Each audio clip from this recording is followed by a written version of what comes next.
Bicara sedikit politik kedaerahan di tahun 2024, tepatnya Agustus tahun 2024 akan ada pilkada, pilihan gubernur. Di Jawa Barat kemungkinan besar yang bermain adalah Ridwan Kamil lagi, yang sekarang ke Golkar. Melawan siapa menurut sahabat Jawa Barat yang pantas dan bisa melawan Ridwan Kamil di Jawa Barat? Kemudian di Jawa Tengah, kemungkinan besar Mas Gibran di tahun 2024 akan menjadi calon gubernur. Dan coba kita kira-kira, Mas Gibran dicalonkan melalui Golkar, Gerindra, atau PDIP? Lalu Gubernur DKI Jakarta kemungkinan besar yang bertanding adalah Heru Budi Hartono yang saat ini menjabat sementara Gubernur Jakarta tahun periode 2022-2024 yang merupakan orang lama di DKI, pernah jadi wali kota Jakarta Utara, menangani waduk fluid yang sukses di zaman Pak Jokowi menjadi Gubernur Jakarta. Kemungkinan Heru juga akan dicalonkan oleh Golkar untuk Jakarta tahun 2024-2029. Nah, ada yang menarik dari data ini bukan? Golkar sudah jadi partai istana nampaknya. Dan ini tidak salah, ini langkah strategis, ini langkah pintar. Golkar partai senior, Golkar partai pemerintah siapapun presidennya. Lah, PDIP bagaimana?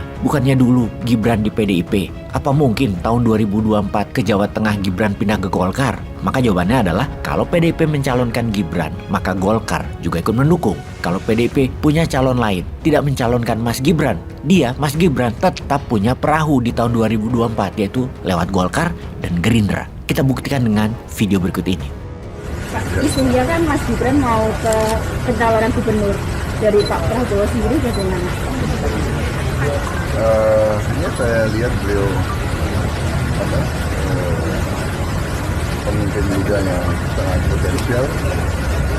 Kami selalu akan mendukung pemimpin-pemimpin yang dinamis dan bekerja keras untuk rakyat. Ya kami cocok sama Mas Gibran gitu. Pak, kalau di Gibran itu kan ada dua daerah yang diratas untuk maju di Jawa Tengah dan DKI. Kalau Pak Prabowo sendiri melihatnya lebih tepat gimana Pak? Beliau di mana aja pas loh. Pak Prabowo kan Sama kemarin saya ya, saya lihat. Bapak sendiri akan mendukung? Saya dukung. Saya kira dari dulu saya dukung ya. Mas Gibran.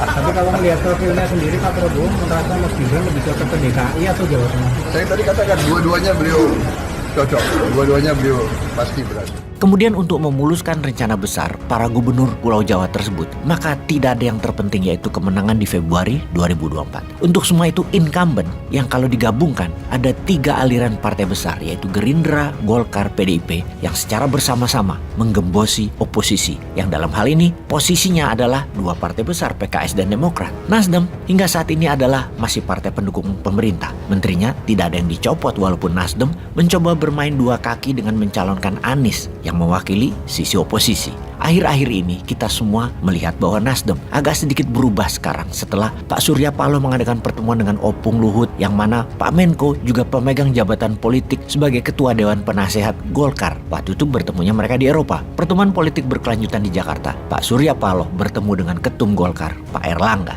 Sejak saat itu terlihat agak kendor dukungan Nasdem di lapangan terhadap Anies. Dan adakah deal-deal politik di belakang pertemuan tersebut? Mana ada yang tahu kecuali mereka yang menjabat dan ikut dalam pertemuan tersebut. Kita hanya bisa mengamati tindak tanduk langkah geraknya saja. Maka secara analisa politik untuk memutuskan pengaruh kekuatan incumbent beyond 2024 atau di atas 2024 ke sana, maka batu sandungan bersama adalah Anies Baswedan harus secara bersama-sama digembosi. Di sisi lain, partai besar Banteng di tahun 2024, partai Moncong Putih itu PDIP punya grand design sendiri yaitu akan mencalonkan orang dalam terutama keluarga. Karena kalau bukan keluarga kemungkinan besar dinasti Soekarno di dalam partai tersebut bisa beresiko kehilangan partainya. Bayangkan kalau yang menjadi penguasa adalah musuh organik PDIP. Apa nggak baju oranye bertulisan KPK itu anggota partai hingga elitnya dibungkus semua oleh lawan politik yang berkuasa nanti? Mending dibungkus aja sekarang peluang lawan tersebut biar nggak bisa tanding. Bener deh, apa yang terjadi nanti di PDIP dibuatkan munaslup untuk mengganti ketua umum dan pejabat lainnya di PDIP oleh penguasa nantinya. Bagaimana tuh? Hilang kekuatan keluarga Soekarno di PDIP dan tidak boleh ini terjadi. Kesimpulan PDIP untuk tidak membuat oposisi menang di tahun 2024 kemungkinan besar tetap akan bergabung dengan istana yang sudah punya KIB dan Gerindra di dalam menggembosi bersama dalam tanda petik peran oposisi terutama tokoh targetnya Anies Baswedan.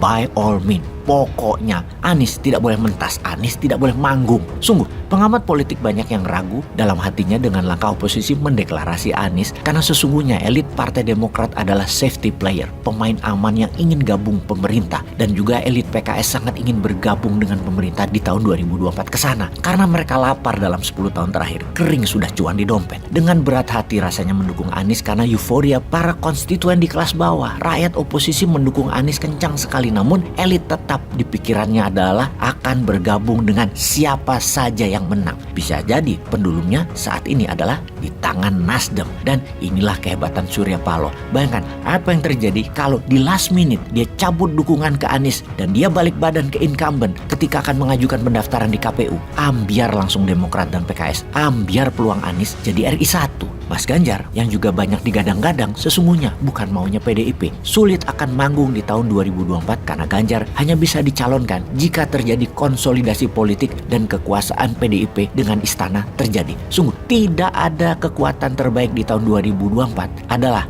ketika incumbent yang di 2019 dan 2024 ini masih tetap bergabung di tahun 2024 hingga 2029, yaitu kekuatan politik PDIP, KIB, Gerindra, PKB masih bergabung dengan calon mereka atur-atur sendiri, belah-belah jabatan dan belah-belah kue APBN ke depannya sendiri. Tokoh panggung Prabowo, Erlangga, Puan, Ganjar dikombinasi untuk jabatan 1, 2, 3, 4 di tanah air Indonesia. Jadi Prabowo Ganjar capres wapres misalnya. Jabatan sejenis Perdana Menteri yang sekarang dipegang Opung, dipegang Mas Erlangga, dan Mbak Puan tetap di DPR. Kita semua tahu jabatan wapres adalah jabatan vote getter saja dan secara kekuatan jabatan tidak punya pengaruh besar dalam menjalankan pemerintahan. Ban serap untuk upacara-upacara sosial politik. Kalau skenario ini terjadi, yaitu incumbent versus incumbent, kemungkinan besar Partai Demokrat akan bergabung, juga PKS. Maka bisa kertas putih lawannya incumbent karena Nasdem sudah duluan di sana. Lalu Anies gimana? Ya itulah politik, sangat dinamis dan syarat kepentingan.